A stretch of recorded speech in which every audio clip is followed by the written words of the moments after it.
$1.777 trillion. That's the weight of America's student loan debt, more than the GDP of 183 countries. And it's not just a number, it's breaking an entire generation. College used to be the great equalizer, a ladder anyone could climb. Now, it's a trap. A degree that once opened doors has become a death sentence. And the system that promised opportunity, it manufactures inequality. But here's the part most people don't realize. This didn't just happen. It was built deliberately, strategically. Millions drown in debt. A handful of institutions are getting rich off the collapse. Today, we're exposing the shocking truth behind America's college system, who profits, who suffers, and why no one in power wants to fix it. This isn't just a crisis, it's a scam, and it's not just breaking students, it's breaking America. But how did we get here? In the 1960s, 1 in every 4 members of Congress had only a high school education. The public at that time was far more preoccupied with Vietnam, the energy crisis, and especially the Cold War. It started in California in 1967 when Ronald Reagan became governor. Within the first few years of his mandate, Reagan announced cuts to public funding for schools in the University of California and Cal State system, temporarily closed campuses during protests, and put the first nail in the coffin for free college in California by making them start to rely on tuition. Why? In his speeches, Reagan cited budget constraints. But that's not what was really happening. After World War II, thanks to the combination of the GI Bill and UC schools still not charging tuition, the class character of higher education had started to change. College education was steadily becoming more accessible. The working class was starting to gain entry to these institutions and began using them as sites for mobilizing against the Vietnam War. Having seen how the student protest in France in May of 1968 had turned into a countrywide general strike and very nearly became a full-blown revolution, Reagan and his allies became concerned about the political activism on campuses. According to historical accounts, Reagan's administration viewed the rising politically active student population as potentially threatening to established power structures. So, to protect against the rising tide of student activism, Reagan cracked down on college campuses and started suggesting the idea of replacing state funding with personal tuition backed by loans. This was the first phase of transforming education from a public good to a private commodity. But Reagan's actions were just setting the stage. The real transformation accelerated years later. In 1983, the new and largely ignored Department of Education released its landmark report on American schools. It cleverly embraced the militaristic language of the Cold War era. The report, titled "A Nation at Risk," dramatically declared, quote, "If an unfriendly foreign power attempted to impose on America the mediocre educational performance that exists today, we might have viewed it as an act of war." The message was clear. American education was now a matter of national security. We needed to increase our human capital to maintain global dominance. Education, like an increasing number of things in America, was now a bipartisan issue, sacred, beyond contention. But Reagan's actions were just setting the stage. The real transformation came with Lyndon B. Johnson's Higher Education Act of 1965. The HEA was drafted to give students unprecedented access to federal loans to pay for tuition without collateral, with the idea that since a college education meant access to higher-paying jobs, this would be essentially free policy for the government. But the reality was far different. While the original plan was to have federal student loans work in tandem with increasing funding for public education, in practice, the HEA killed the expansion of public universities. Thanks to the HEA and the boom in student loans, private schools could suddenly take advantage of this federally backed debt to increase tuition massively, knowing full well students would be able to pay thanks to the government. Simultaneously, public schools could use cuts in state funding like those Reagan enacted as an excuse to raise tuition too. And just like that, almost overnight, education went from being an increasingly accessible public good to a private commodity, accessible only to those willing to take on daunting levels of debt. The trap was set, but to make it truly devastating, they needed to change how Americans thought about education itself. Since then, The American dream has become completely tied to getting a college education, and colleges have been able to leverage the anxiety of falling behind to increase tuition further. In 1998, the California legislative analysts released a report that said between 1978 and 1998, the majority of income growth went to the top 20% of earners. Thanks to this, colleges realized what they were actually selling. If this idea that getting a college education is what's going to decide whether you're in the bottom 80% where things don't get better for you and your family, or the top 20% where you have a shot at upward mobility. Essentially, a college education became a sort of insurance policy against falling into the stagnating group. Research from education policy experts suggests that higher education institutions began leveraging inequality as a selling point. Rather than marketing education as a force for equalizing opportunity, colleges effectively began selling protection against downward mobility. But this is only part of the picture. It gets so much worse. In 2009, the University of California Board of Regents announced that tuition would increase an insane 32%, breaking for the first time $10,000 a year for in-state residents at a public university. In just 10 years, between 2001 and 2011, going to a UC campus as a California resident went from costing about $3,000 a year to 4 times as much at over $12,000 a year. There's almost nothing that experiences that kind of inflation that quickly. So what was happening? In public, the Board of Regents cited budget cuts, and there were budget cuts. In 2004, when Arnold Schwarzenegger came into office as governor, he signed the Higher Education Compact, a policy that made it so UC campuses would gradually replace state funding with private resources. Not only is this less money from the state, it's an official policy calling for a public school to privatize its revenue. But that's not all they did.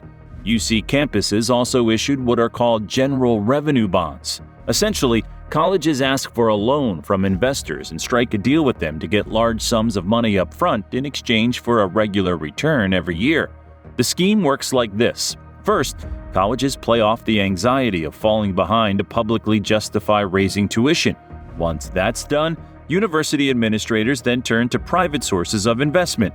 Now that they've raised tuition, schools can point to their ability to raise tuition and still increase demand to sell themselves as an incredibly safe investment.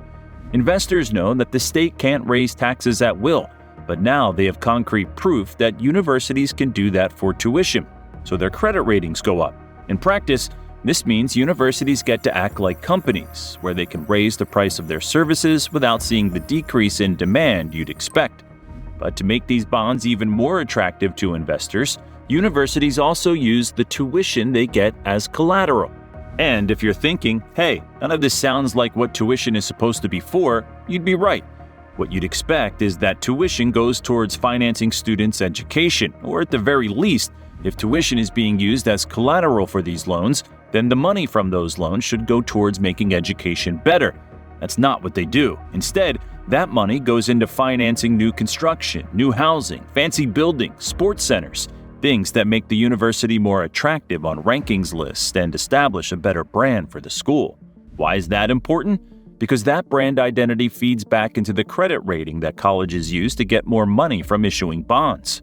Moody's, a credit rating agency, explicitly states that brand strength is a key component of how they calculate the value of higher education debt. Now that colleges are in the business of securing private debt, paying back that debt takes precedence over everything else a university is supposed to do. Every bond that the UC issues comes with the legally defined stipulation that the UC is required to raise tuition and fees as much as necessary to repay bondholders. In simple terms, under this current financialized system, the priority for colleges is paying back their investors. Tuition is no longer revenue for these schools, it's capital, it's a source of profit, and this pattern is repeating at public universities across the country. Because of financialization, universities can't prioritize things like teacher or staff pay. As a result, you get colleges gutting job security for educators, dining, and custodial workers. Full-time professors are constantly being replaced with part-time lecturers and adjuncts who not only make a lot less but can be more easily fired. By some estimates, 70% of U.S. professors are now part-time. But not everyone at these schools is getting the same treatment. University administrators seem to be completely immune to all these budget problems. After 2004, when this financialized strategy started to take effect, the salaries of top decision makers in the UC system were reset, not according to the compensation package typical for senior workers in state agencies, but on the level of private sector salaries. All of this has created a brutal downward spiral in the labor market. Meanwhile, most jobs, about 52%, are what we would call middle skill, meaning they require some specialized skills or training, but not a bachelor's degree.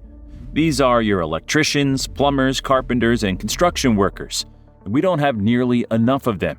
Even six-figure, often unionized jobs like crane operator, detective, truck driver, and court reporter remain unfilled.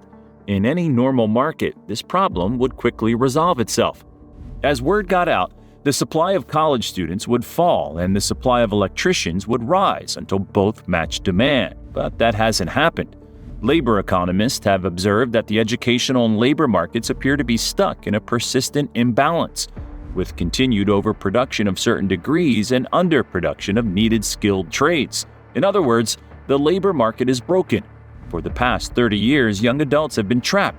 College is no longer the path to riches it once was. Yet, not going to college has been ostracized as less than. Taking up skilled, blue-collar work would mean accepting that the 4 to 6 years they spent laboring away at college were wasted. Let's not forget how hard these graduates fought to get into and through college. From the ACT to the SAT, AP classes, extracurriculars, recommendations, tutoring, and volunteering, the experience of growing up in America has been reshaped by College for All. Having been taught that the kids who go to college are fundamentally different from the kids who don't, they would have to reconcile the image of themselves built up over a lifetime. Paradoxically, it's far easier for these young adults to accept low-paid, low-skill work. This, at least, has the advantage of appearing temporary. Service and gig work have been normalized as a stopgap while searching for better-paid employment. Take elevator installers, for instance. According to the U.S. Department of Labor, the median elevator installer in 2022 earned $99,000 a year, meaning half make more than six figures, doing a job that requires only a high school education. Yet even these well-paid, satisfied professionals took College for All to heart, sending their own kids, the only kids who knew about those jobs, to college instead. The result is that now, 30 years later, we don't have anyone left to install elevators. 27% of skilled tradespeople are within 10 years of retirement, and when they do retire, their expertise and their trusted names will simply disappear, with no one to take over. Part of what made this College for All campaign so effective was that it quietly took on a class, status, and even a moral dimension. Increasingly, college was no longer a means to a job. It was an end in itself, a status symbol. It became a critical, formative phase of any good middle-class life. College isn't just education anymore, it's a class marker. An entire industry has emerged around helping wealthy parents secure their children's spot in elite institutions. Private counselors charging up to $50,000 per student, test prep courses costing thousands, college consulting firms promising to craft the perfect application. And when that's not enough, we saw what happened with the 2019 college admissions scandal. Wealthy parents paying hundreds of thousands, even millions, to bribe their children's way into prestigious schools. But the real scandal isn't just the illegal activity that was caught. It's the entire legal advantage that wealth buys every single day. Legacy admissions, donations, sports for the privileged few, lacrosse, sailing, fencing. The system is designed to perpetuate privilege while wearing the mask of merit. Strange outcome is that today many high-status jobs like journalists are so poorly paid that only the rich can afford to take them. Over the years, whenever Americans have grown skeptical of college, schools have fought back with the same weapon, the college wage premium. Add all these years up and a college graduate can expect to earn $900,000 more throughout their career, they claim. But there are two problems with this. First, college isn't free. The average graduate takes out $37,000 in loans and much more. The second problem is far bigger. It has to do with that word, graduate. About half of college students don't. Just 41% earn their bachelor's degree in 4 years. Only 59% do after 6 years. If your family is poor, if you're not white, or if you're a part-time student, your odds of ever graduating plummet. Problem is that financially, college only starts to pay off the day you graduate. Even spending almost 4 years in college may not be worth much before that. For a sizable group, college was the most expensive detour they'll ever take. To illustrate this, the economist Douglas Weber created a graph showing that once you account for the chance of dropping out plus $50,000 in tuition each year, the odds of college paying off are about the same as flipping a coin. That may be a fair risk for middle and upper class families who can comfortably absorb this risk. But for the less well-off, this turns college into a dangerous gamble. Together, the Bipartisan Infrastructure Law, CHIPS Act, the Inflation Reduction Act are expected to create 3 million jobs a year, and the vast majority are classified as middle skill. Now more than ever, America needs electricians, welders, mechanics, pipe layers, and machinists. Yet, at the same time, a record number of workers are leaving the labor market completely. The college-centric vision of success has created a massive sorting machine, one that increasingly appears to sort based on wealth and privilege more than merit or ability. As David Brooks noted in his 2024 Atlantic article, the meritocracy has provoked a populist backlash that is tearing society apart. Today, the most significant political divide is along educational lines. Less educated people vote Republican, and more educated people vote Democratic. The data shows a deepening divide between educational classes, where people with college degrees and those with high school degrees live in increasingly different worlds. High school graduates die 8 years younger, are 10 times more likely to die from opioid addiction, are less likely to marry, and report having fewer friends. We've built an inherited caste system, one where rich families can game the system, preparing their kids from birth for the college pipeline, while children from less advantaged backgrounds are left behind. In January 2024, the Wall Street Journal reported that Americans have lost faith in the value of college. In just a decade, the share of Americans who say a 4-year degree is worth the cost has plummeted from 56% to just 37%. The meritocracy James Conant imagined when he reformed Harvard's admission system in the 1940s has instead become a system where the privileged retain their advantage while convincing everyone else they earned it. We've built a system that selects for a very narrow definition of intelligence, the ability to do well on standardized tests, while ignoring the countless other skills that make people successful in life. Research on workplace performance shows that technical skills and raw intelligence are rarely the determining factors in career success. A majority of job terminations stem from interpersonal issues, inability to work effectively in teams, or poor adaptability, qualities our education system largely fails to measure or develop. But there's another devastating side effect of this college scam that's rarely discussed. Imagine spending 4 years and tens of thousands of dollars on a degree that becomes obsolete before you even finish paying for it. That's the reality for countless Americans today. The speed of technological change is rendering many degrees worthless almost immediately after graduation. 4 years studying yesterday's technology means you're already behind on tomorrow's demands. A shocking study from Dell Technologies predicts that 85% of the jobs that will exist in 2030 haven't even been invented yet. Think about that. We're pushing kids into massive debt for careers that will be transformed or eliminated before they can even pay off their loans. Meanwhile, the fields that are actually growing, they're the ones colleges have spent decades teaching students to look down on. The Bureau of Labor Statistics projects that between 2022 and 2032, some of the fastest growing occupations will include wind turbine technicians, solar installers, nurse practitioners, and data security analysts. Many of these positions require specialized training, but not necessarily a traditional 4-year degree.